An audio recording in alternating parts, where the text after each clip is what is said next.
స్వాతంత్ర్యం వచ్చిన ఏడాదిలో రూ. 3.30 రూపాయి మారకం విలువ ఈ ఏడాది రూ. 91.14కు దిగజారింది. 1947 నుంచి 2025 వరకు గడిచిన ఈ 78 ఏళ్లలో ప్రతి సంవత్సరం క్షీణిస్తూ రూ. 87.84 పడిపోయింది.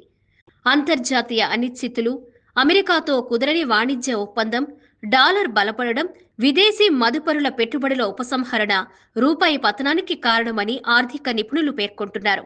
అమెరికా కరెన్సీ డాలర్తో పోల్చితే రూపాయి మారకం విలువ గణనీయంగా తగ్గుతోంది. చరిత్రలో తొలిసారిగా రూ. 91 మార్కును దాటేసి 2025 డిసెంబర్ 16న 91.14కు దిగజారింది.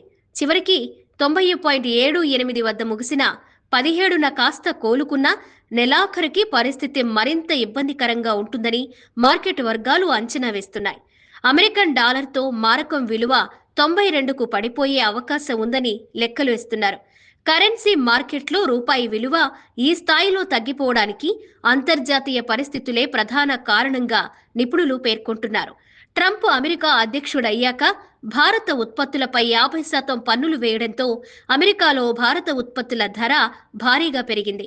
మన వస్తువుల కొనుగోళ్లు బాగా క్షీణించడంతో భారత వ్యాపారులు ఆర్జించే డాలర్లు తగ్గిపోయాయి.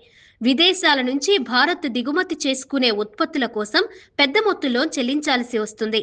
ఈ పరిణామాలతో రూపాయి బలహీనమవుతుంటే డాలర్ మాత్రం మరింత బలపడుతోంది. మరోవైపు అమెరికాతో వాణిజ్య ఒప్పందానికి భారత్ చేసుకున్న ప్రయత్నాలు రావడం కొలిక్కిలేదు. సుదీర్ఘ చర్చలు జరుపుతున్నా ఆశించిన ఫలితాలు రాలేదు.